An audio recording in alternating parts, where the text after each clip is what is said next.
On the 10th of December 2020, President Trump announced that he had recognised Morocco's sovereignty over Western Sahara. Not only does this represent a fundamental reversal of 30 years of US policy, it's widely seen as a setback for UN-led international efforts to settle this long-running dispute. But the big question now is, will the Biden administration reverse it?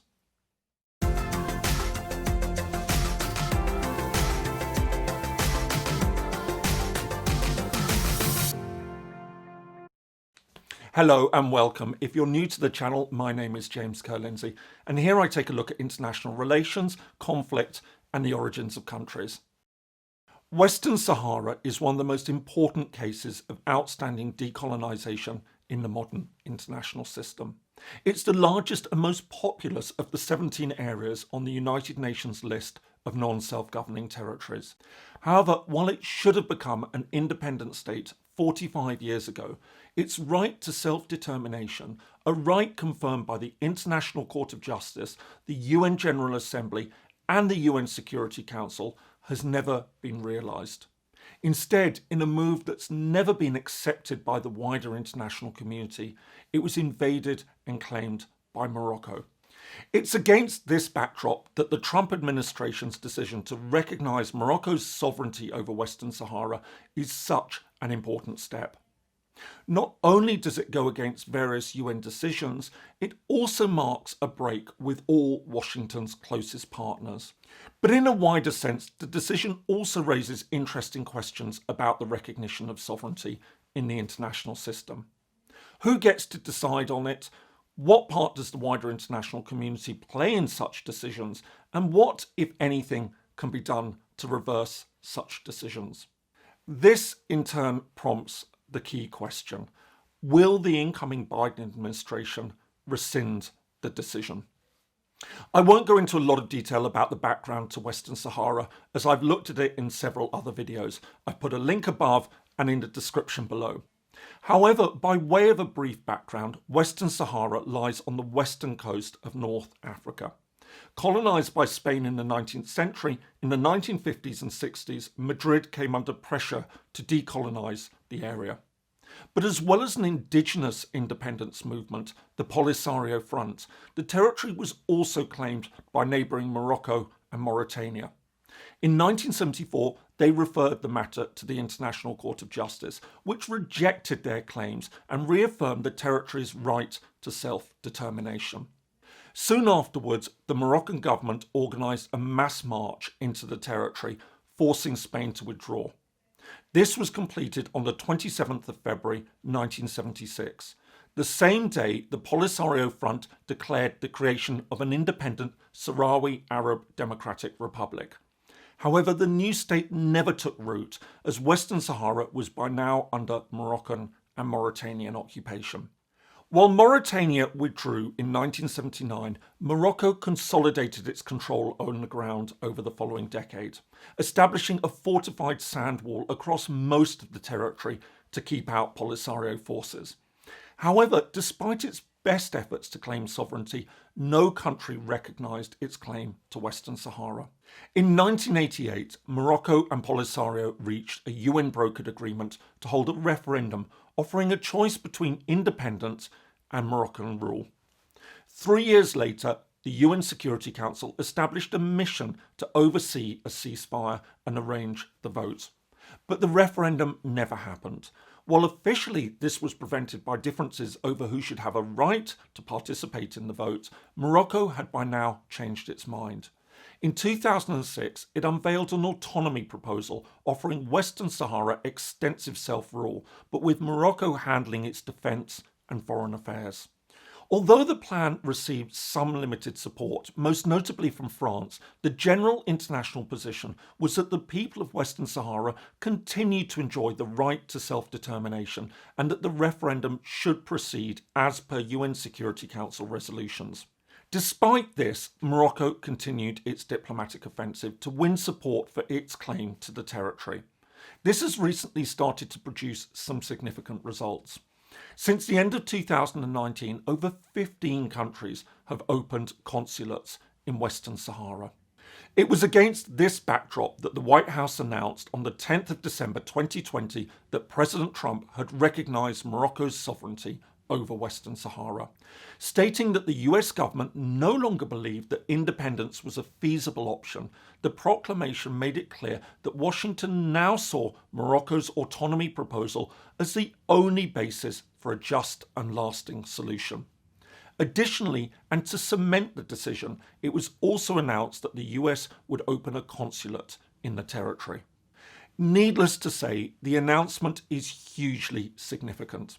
For a start, it reverses the long-standing US position supporting the right of the people of Western Sahara to self-determination and endorsing a plan for a referendum. It also means that the United States is now the only Western country to recognise Morocco's sovereignty. More broadly, it potentially turns the whole dispute on its head. With US support, the push for the autonomy proposal could now really take root. All this prompts the question as to why Trump did it. Simply put, it was tied to his re-election efforts. The fundamental foreign policy plank of the campaign was securing Arab state recognition of Israel, something that played incredibly well with key elements of his base. In August 2020, the United Arab Emirates recognised Israel, becoming only the fourth member of the Arab League to do so after Egypt, Palestine and Jordan. In September, Bahrain followed, and then Sudan in October. In this context, the recognition of Moroccan sovereignty over Western Sahara was the carrot Trump offered Morocco in return for recognising Israel. Of course, the decision came after the vote. In this regard, rather than as a way to win the election, it instead became part of his legacy. Indeed, these recognitions may well come to be seen as Trump's most significant foreign policy achievements. But unlike the other recognitions, which were widely hailed, this one produced very mixed reactions. Obviously, Morocco was delighted, even going so far as to post pictures of the US ambassador in Rabat, deleting the line on the map separating Morocco and Western Sahara. It also posted messages of support from a few other countries, increasing suspicions that others may now follow Washington's lead. However, most other countries that spoke up signalled that they in fact distanced themselves from the decision. Some, including Britain, while welcoming Morocco's recognition of Israel, nevertheless stressed that their positions on the right of self-determination for the people of Western Sahara was unchanged. Even France, while again expressing support for Morocco's proposals for autonomy, stated that it continues to support a political solution within the framework of international law and in accordance with UN Security Council resolutions. Some others, such as South Africa, condemned the decision in no uncertain terms, arguing that it represented a violation of international law. But some of the strongest criticism came from within the United States. Indeed, there was even outright anger from a number of senior Republican figures. James Baker, a former Secretary of State who served as UN envoy on the Western Sahara, accused Trump of having cynically traded away the rights of self-determination of the people of Western Sahara. John Bolton, the former US National Security Advisor under Trump, said the decision had been made for very narrow political purposes and argued that the Israel-Morocco deal would still have been possible without abandoning 30 years of US policy on Western Sahara.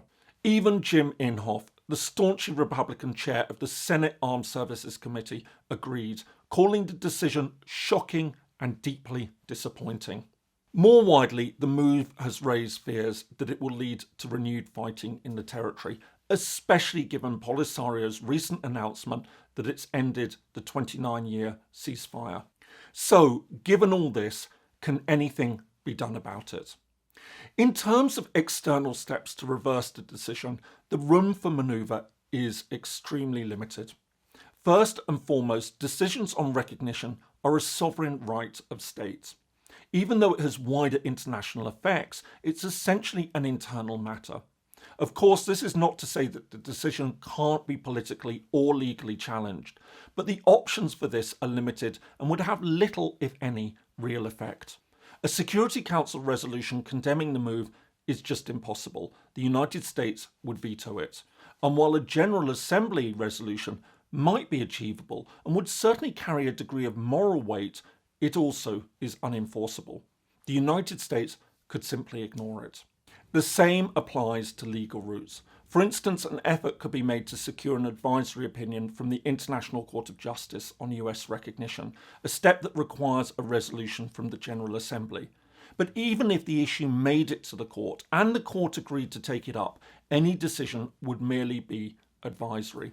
Again, the US could simply ignore it. And even a follow-up resolution from the General Assembly could also then be cast aside. The most realistic option is for other friendly countries to apply diplomatic pressure on the incoming administration to rescind the decision. But even if this were to happen, how likely is it that the Biden administration would in fact reverse course? At this stage, it's unclear what they think. So far, the transition team has been notably quiet on Trump's decision. But what we can say is that any decision to rescind the move is perhaps not as straightforward as it may seem. From a legal perspective, there are likely to be two main differing views. The first is that such a major decision on sovereignty cannot and should not be subject to the whims of different administrations. Now that the United States has recognised Morocco's sovereignty, it should abide by that decision unless and until Morocco agrees otherwise. In other words, now that Western Sahara is regarded as Morocco's sovereign territory, it's incumbent on the US to treat the matter as an internal issue and respect Morocco's territorial integrity. The other view is that Trump's move goes against basic principles of international law concerning the non-recognition of territories taken by force. It also disregards the decision of the International Court of Justice, ignores relevant General Assembly and Security Council resolutions, and subverts an internationally agreed settlement process. It therefore can and should be rescinded, as difficult and embarrassing as it would undoubtedly be for the United States to admit that a president had made a fundamentally wrong and unjust decision. But there's also a political dimension to the problem. It has to be remembered that Trump's decision on Western Sahara was a central plank of Morocco's recognition of Israel. And it's this that will matter most to US voters, far more than Western Sahara. If a decision to rescind the recognition of Morocco's sovereignty over Western Sahara were to be followed by a decision by Morocco to rescind its recognition of Israel, this would inevitably be presented by Biden's opponents as a diplomatic failure that had weakened a key US ally. Of course, one could argue that Biden has a degree of bipartisan latitude on the issue, given the senior Republicans who have criticised Trump's decision. Likewise, others have argued that Morocco wouldn't in fact rescind its recognition of Israel, especially given that the two countries have long actually had good unofficial ties. Nevertheless, it would be a politically risky move early in his presidency. But even if Biden doesn't rescind the decision, there's still some latitude to correct things.